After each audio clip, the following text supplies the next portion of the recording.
রাসূলুল্লাহ সাল্লাল্লাহু আলাইহি সাল্লাম বলেন যে যতদিন পর্যন্ত তোমরা দ্রুত ইফতারি করবে ততদিন পর্যন্ত তোমাদের দিন বিজয়ী থাকবে। সুবহানাল্লাহ। দেরিতে ইফতারি করা এটা হলো খ্রিস্টানদের আলামত, খ্রিস্টানদের আমল। খ্রিস্টানরা এই কাজগুলি করে যে তারা দেরিতে ইফতার করে। এই জন্য আজান হওয়ার সাথে সাথে ইফতারি করা না, মূলত সময় হওয়ার সাথে সাথে কি করা? ইফতারি করা। আমি আজান দিলাম 2 মিনিট পরে, অথচ 2 মিনিট আগে ইফতারি করার সময় হয়ে গেছে। আপনি আজানের অপেক্ষা করতেছেন, আজানের অপেক্ষা করতেছেন, কিন্তু ইফতারির সময় হয়েছে কয় মিনিট আগে? 2 মিনিট আগে। এই জন্য সময় হওয়ার সাথে সাথে ইফতারির সাথে সম্পর্ক, আজানের সাথে ইফতারির সম্পর্ক নাই। আমরা তো আজান দিবে তারপরে ইফতারি করব, এই অপেক্ষায় বসে থাকি।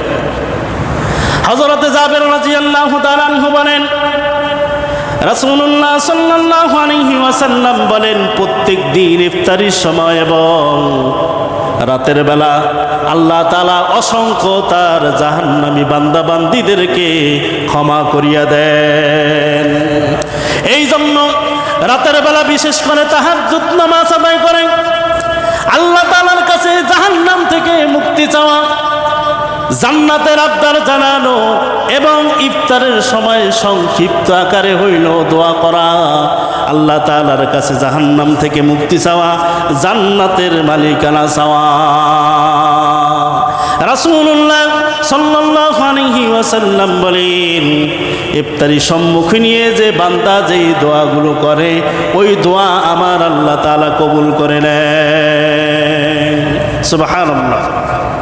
হযরত মুআয ইবনে জাবাল রাদিয়াল্লাহু তাআলা আনহু থেকে বর্ণিত, তিনি বলেন, রাসূলুল্লাহ সাল্লাল্লাহু আলাইহি ওয়াসাল্লাম যখন ইফতারি করতেন, ইফতারির শুরুতে বলতেন, আল্লাহুম্মা লাকা সুমতু ওয়া আলা রিজকিকা আফতারতু।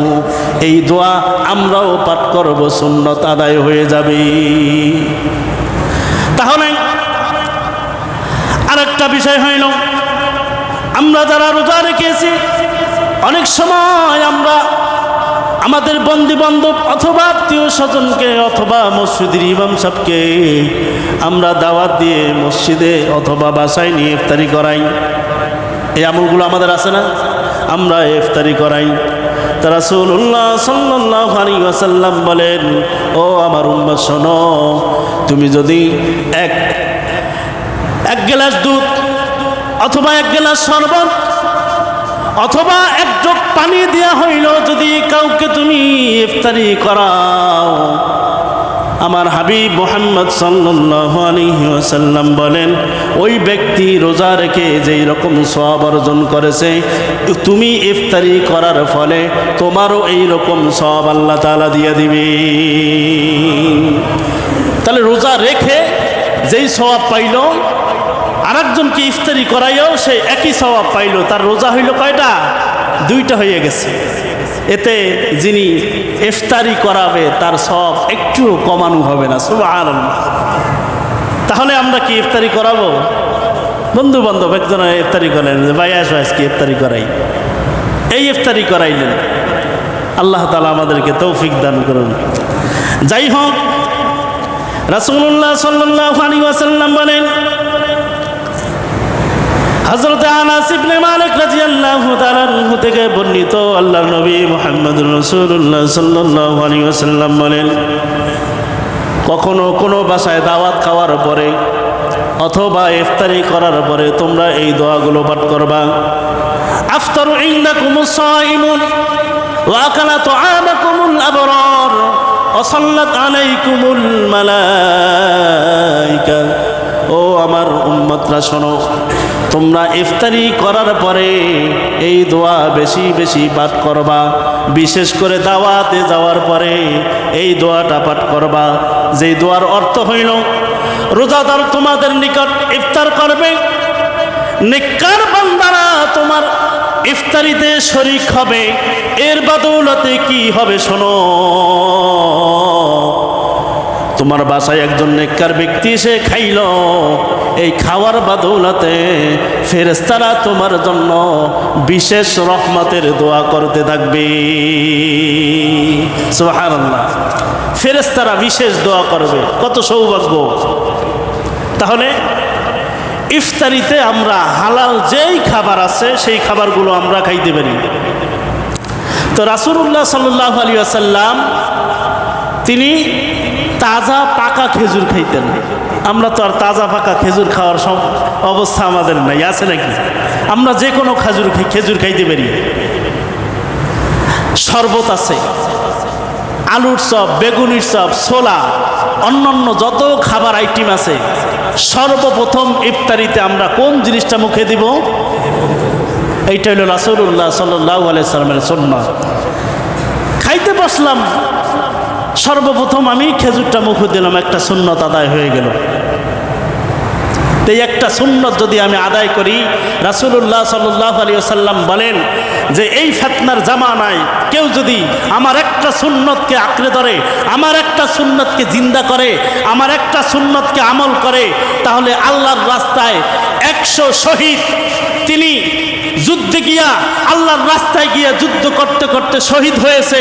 শহীদ হওয়ার ফলে সে যতটুকু সওয়াব পাইছে, এই রকম 100 শহীদের সওয়াব একটা সুন্নত আমল করলে আল্লাহ তাআলা দিয়ে দিবেন। সুবহানাল্লাহ।